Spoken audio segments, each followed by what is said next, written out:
Continuando, né, pessoal, nessa caminhada pelo direito penal, parte especial. Nos nossos primeiros encontros, tratamos dos delitos contra a vida, focando muito especialmente no delito de homicídio, o delito que, sem dúvida, é o mais cobrado nas provas, né, pessoal? Sem a menor dúvida. E hoje, galera, vamos continuar essa caminhada, essa jornada pela parte especial. E hoje eu quero começar a tratar com vocês dos delitos contra o patrimônio, focando no crime de furto e no crime de roubo. Furto e roubo, pessoal. Vamos nessa então? Vamos lá. Pessoal, veja, quando nós falamos, no crime de furto, nós estamos no artigo 155 do Código Penal. Já abre sua lei, já abre seu vadimeco. Artigo 155 do Código Penal, delito de furto. Pessoal, vamos atentar para a descrição do furto na lei, no Código Penal. Diz o Código Penal o seguinte: furto significa subtrair para si ou para outrem coisa alheia móvel. Coisa alheia móvel. Então, como é que é, pessoal? Furto, subtrair para si ou para outrem coisa alheia móvel. Está aí o delito de furto, né? E o Código Penal diz mais. Ele diz que essa conduta do furto, subtrair para si ou para outrem coisa alheia móvel, será punida com uma pena de reclusão de 1 a 4 anos, pessoal. Reclusão de 1 a 4 anos. E também será punido com a imposição de multa. Reclusão de 1 a 4 anos e multa, pessoal, e multa. O que mais que a gente pode comentar sobre esse delito nessa introdução sobre esse delito de furto? O que mais, pessoal? É o seguinte. Veja, quando o Código Penal diz que é crime subtrair para si ou para outrem coisa alheia móvel, o Código Penal, galera, anota isso, está protegendo o quê? O patrimônio legítimo da vítima. É essa a finalidade, é esse o objetivo, né?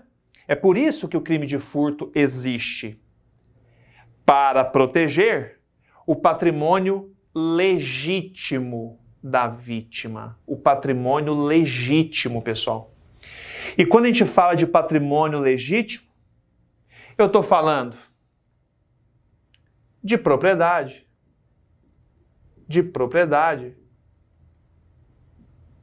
Eu estou falando de posse,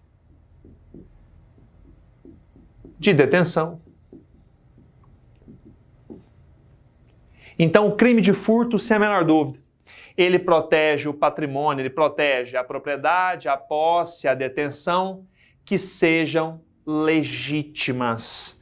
Conclusão, pessoal, você já pode complementar no seu caderno. O direito penal, ele não cuida, ele não protege patrimônio ilegítimo. Ele não vai proteger propriedade, posse e detenção ilegítimas. Só o que é legítimo. Beleza? Joia? O que mais, pessoal? Volta aqui no caput do 155, Subtrair para si ou para outrem coisa alheia móvel. Galera, essa é a conduta do furto, né? Essa é a conduta praticada pelo agente. Ele subtrai para si ou para outrem coisa alheia móvel. Veja que eu destaco aqui, essa é a conduta. Vamos focar aqui no verbo subtrair. Verbo subtrair. E é uma coisa importantíssima agora para você anotar. Subtrair significa o quê? Apoderamento. Apoderamento. É muito comum isso, né? O aluno fala, professor, eu leio lá o código, subtrair para si ou para outro coisa alheia móvel. Mas o que significa subtrair? O que significa esse verbo, né? significa justamente isso.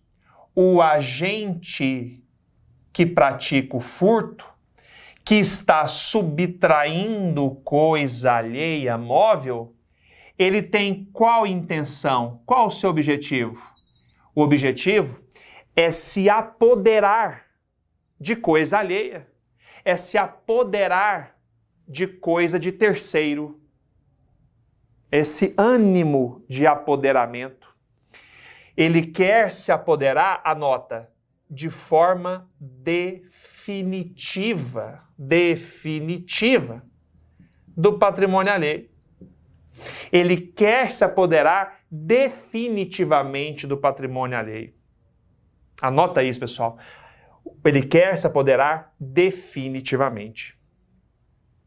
E mais, quando nós estamos estudando o delito de furto, fica fácil, pela leitura do artigo 155, a gente extrair qual é o objeto material do furto.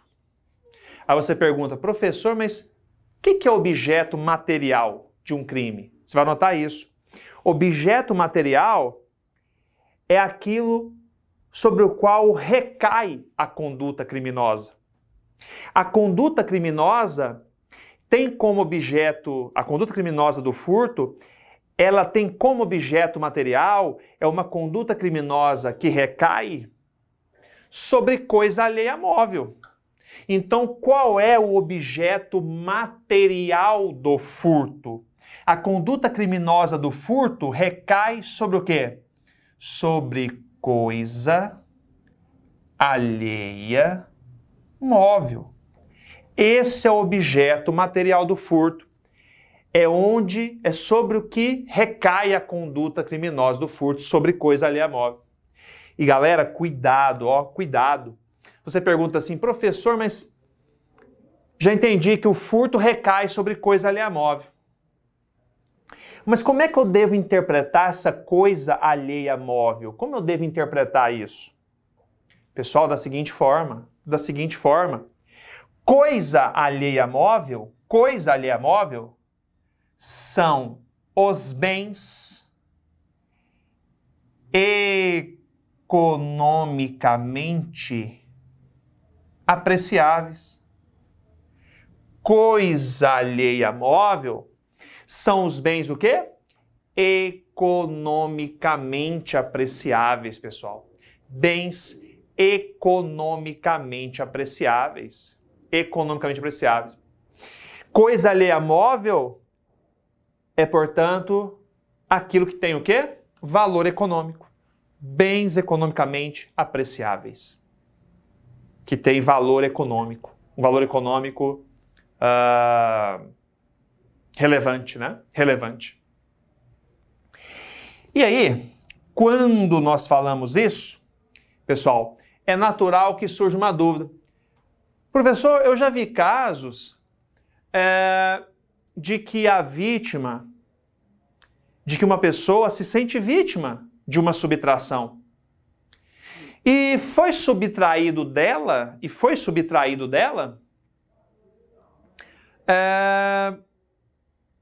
bens que possuem apenas um valor sentimental, apenas um valor moral. Isso vai ser furto? Você explicou que para ser furto tem que subtrair, tem que apoderar com definitividade de coisa alheia móvel, de coisa economicamente apreciável. E se o agente se apodera de coisa que não tem valor econômico, só tem valor sentimental, valor moral para a vítima, também haveria furto? É aqui que a gente tá, pessoal, É por isso que eu coloquei isso aqui, E os bens, é por isso que a gente está aqui fazendo essa pergunta. E os bens que têm apenas um relevante interesse moral para a vítima, que tem apenas um relevante interesse sentimental para a vítima. Se esses bens forem subtraídos, também haverá furto? será que também haverá furto? Galera, nós temos uma pequena divergência aí, tá? Por exemplo, o Guilherme de Souza Nutti, né, um grande penalista nosso aí, processualista também, ele costuma dizer assim, olha, se for subtraído de alguém bens que não são economicamente apreciáveis, bens que só têm um relevante interesse moral ou sentimental para a vítima, isso deve ser resolvido no cível. É o ilícito civil, deve ser resolvido no campo da indenização. Porém, pessoal, essa posição do Nutti não é a que prevalece. Essa posição do Nutti não é a que prevalece. O que prevalece, pessoal? O que a maioria pensa? A maioria entende que se a vítima é subtraída em bens que possuem apenas um relevante interesse moral ou sentimental, ainda que desprovidos de valor econômico, poderemos ter furto sim. Poderemos ter furto sim. Imagina, por exemplo, né, a foto de um ente querido. A foto de um ente querido, pessoal. Você tem a foto ali de um ente querido seu que você guarda e alguém subtrai essa foto de um ente querido. Pessoal, essa foto do ente querido, ela compõe seu patrimônio. A foto do ente querido que você guarda compõe o seu patrimônio. Então, se você é subtraído nisso, há crime de furto sim, pessoal. É o que a maioria entende, tá bom? Então, por mais que entendamos que há o entendimento de que coisa alheia móvel, objeto material do furto, são os bens economicamente apreciáveis, bens que possuem apenas relevante interesse moral ou sentimental, se forem subtraídos, poderão sim configurar o crime de furto. Porque bens que possuem apenas relevante interesse moral ou sentimental compõem sim o patrimônio da vítima, como a foto do ente querido. Se isso for subtraído, teríamos sim também o quê? O crime de furto. Teríamos sim o crime de furto. É o que a maioria pensa, né?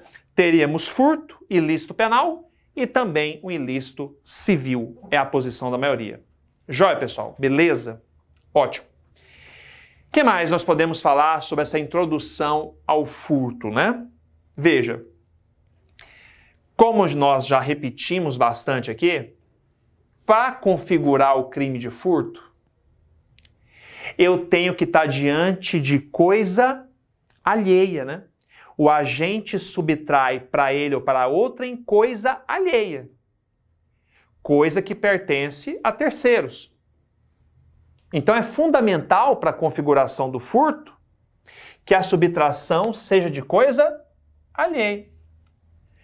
E aí você imagina assim, beleza, professor, mas e naquelas situações em que a coisa é de ninguém? Ela nunca teve dono? Ou é uma coisa abandonada? Ela já teve dono e não tem mais, foi abandonada? Coisa de ninguém e coisa abandonada podem ser objetos materiais do furto? Pessoal, não. Claro que não. Por que não? Porque a coisa de ninguém e a coisa abandonada, elas não são alheias. Não são alheias. Você aprendeu que para ter furto, a subtração tem que ser de coisa alheia.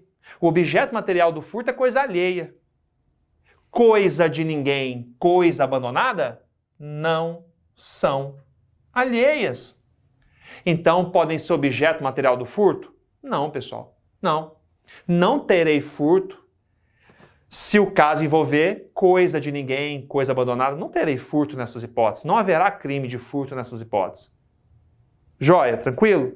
Fácil, né? E você deve pensar assim, beleza, professor, entendi, saquei tudo. Mas está faltando uma coisa. Você falou da coisa de ninguém, coisa abandonada, não são alheias e, portanto, não podem ser objetos materiais do furto. Ok. E a coisa perdida. E a coisa perdida? Tenta imaginar esse exemplo, pessoal. A coisa perdida, ela continua sendo alheia? Olha a minha pergunta aqui, ó. A coisa perdida, ela continua sendo alheia, pessoal? Galera, anota isso, ó. Põe no seu caderno isso. Sim, sem a menor dúvida. A coisa perdida, ela continua sendo alheia? Sim. Sim. A coisa perdida continua sendo alheia. Ué, professor, e aí? E se, por exemplo, né, eu estou andando na rua, eu acho no chão, né, um guarda-chuva e o dono perdeu esse guarda-chuva. É uma coisa perdida. Ele perdeu, está lá na rua.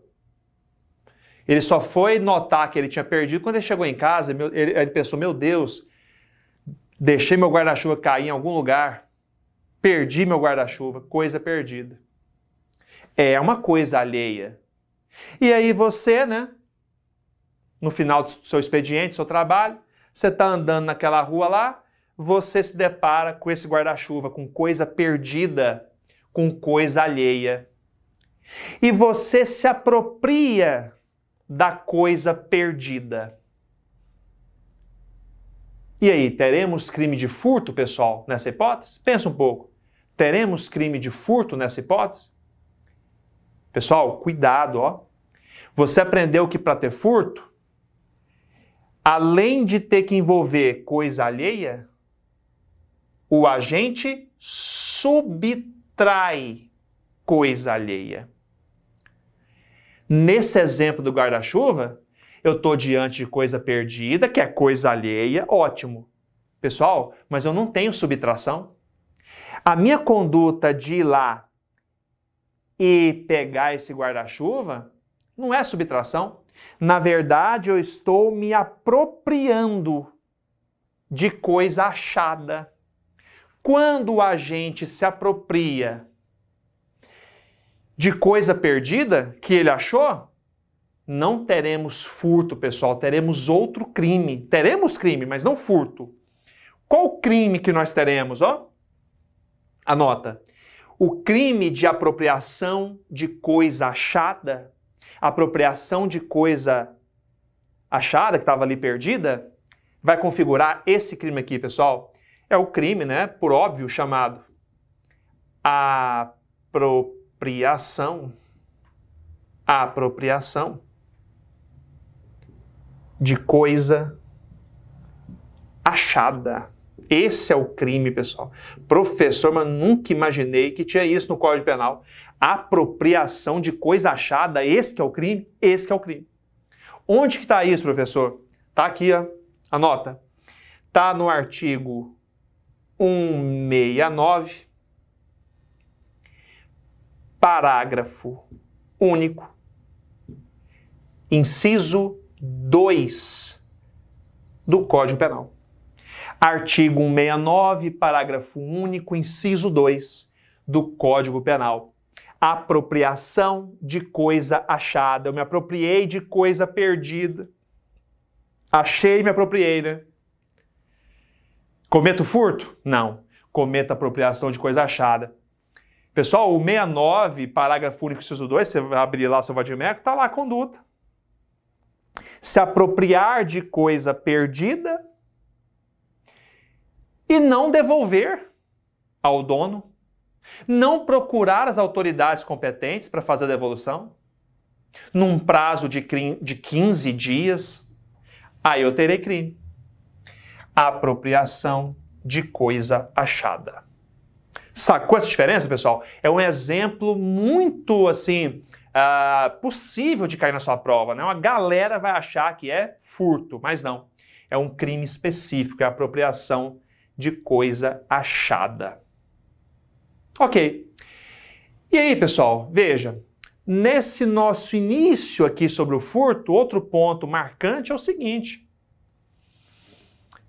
O crime de furto, sem a menor dúvida, quando nós analisamos a voluntariedade, ou seja, o crime de furto ele é punido a título de quê? Você vai notar.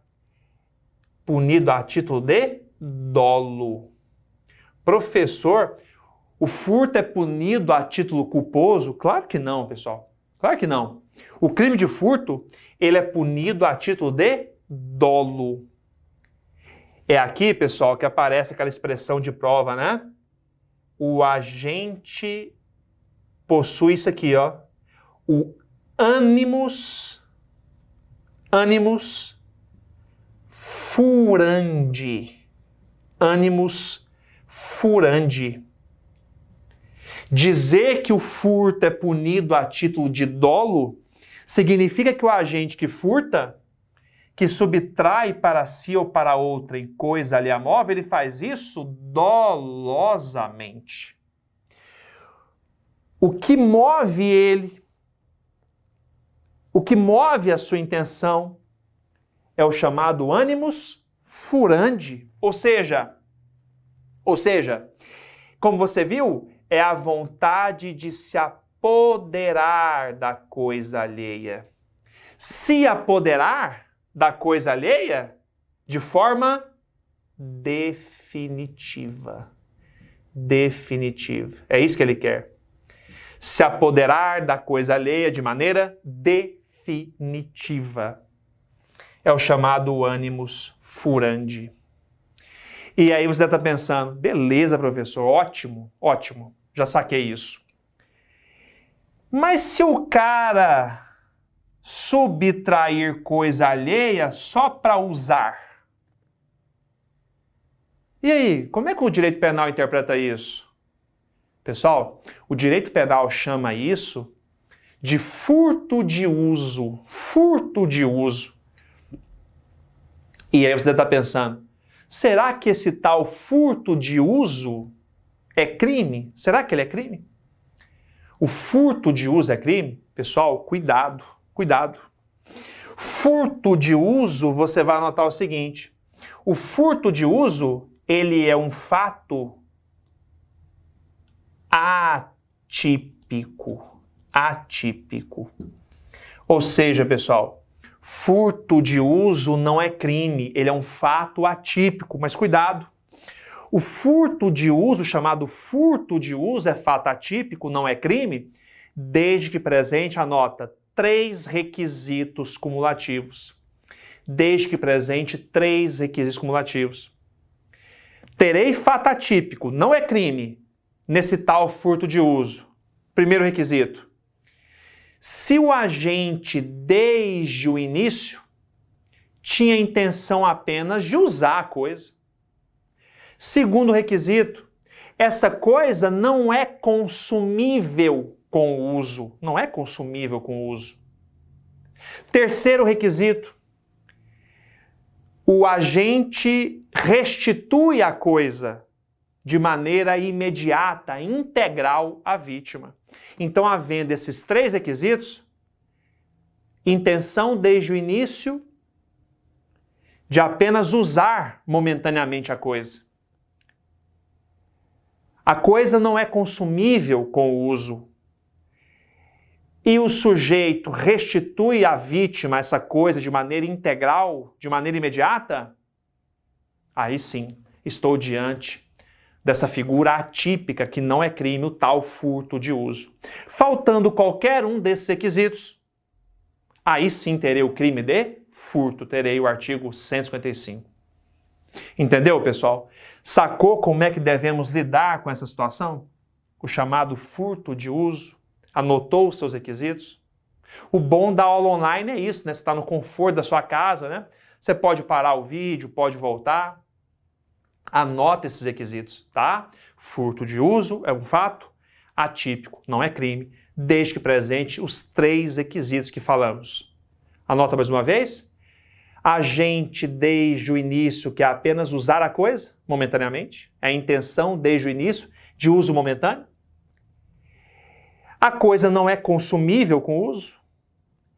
e a restituição integral e imediata da coisa à vítima. Tranquilo, pessoal? Fechou, né? Fechou. Pessoal, para a gente terminar esse primeiro momento nosso aqui, né, no crime de furto, vamos para a tela? Vamos fazer uma questão, para a gente começar a aquecer aí, né, nossa cabeça, nosso raciocínio, né? Fazendo questão de concurso, né? Que você vai fazer isso, né? Você vai estar lá na prova fazendo questões. Pessoal, olha essa questão que eu selecionei para você, ó. É a questão 1. Questão 1. Questão de carreira policial, escrivão de polícia, ó. No crime de furto, caracteriza-se como causa de aumento de pena, mas não qualificadora. Galera, essa questão, ela está antecipando o nosso próximo tema. No próximo bloco eu já vou entrar com isso. Mas já vamos adiantar, então? Já vamos adiantar. O que a questão está te cobrando? Ela quer que você marca qual alternativa está apontando uma causa de aumento do furto. Pessoal, e aí, com a aula de hoje você não vai ter dúvida. Você vai abrir sua lei, né? Você está com ela aberta aí. Você já vai constatar isso agora, não há a menor dúvida. Pessoal, de todas as alternativas aí, ó, qual a única que traz uma causa de aumento de pena do furto? Letra E, galera. Letra E. A prática do crime durante o repouso noturno. Nós vamos ver isso daqui a pouco. O furto cometido durante o repouso noturno terá sua pena majorada. Majorada, aumentada em 1/3. O furto durante o repouso noturno é causa de aumento de pena no furto. É o artigo 155, parágrafo 1º do Código Penal. As demais hipóteses, elas não trazem causa de aumento, não. As demais hipóteses, A, B, C e D, destruição, rompimento de obstáculo, abuso de confiança, fraude, escalada, destreza, chave falsa, concurso de 2 ou mais pessoas. Pessoal, as letras A, B, C e D trazem qualificadoras do furto. Não confunda isso. O que a questão quer de você é a causa de aumento de pena no furto. Causa de aumento de pena é o furto ser praticado durante o repouso noturno. As outras hipóteses são qualificadoras do furto. O que é diferente? A gente vai trabalhar isso daqui a pouco com mais detalhes, tá? Nos próximos blocos, mas você já anotou, né? Causa de aumento de pena no furto é o furto cometido durante o repouso noturno. Causa de aumento de pena não se confunde com qualificadoras do furto. Não se confunde. Ok, pessoal? Beleza? Então é isso. A gente fecha aqui nosso primeiro bloco. Daqui a pouco a gente volta com o segundo bloco para a gente continuar essa nossa viagem aí pelo delito de furto, artigo 155 do Código Penal. Certinho, pessoal? Até daqui a pouco. Abraço.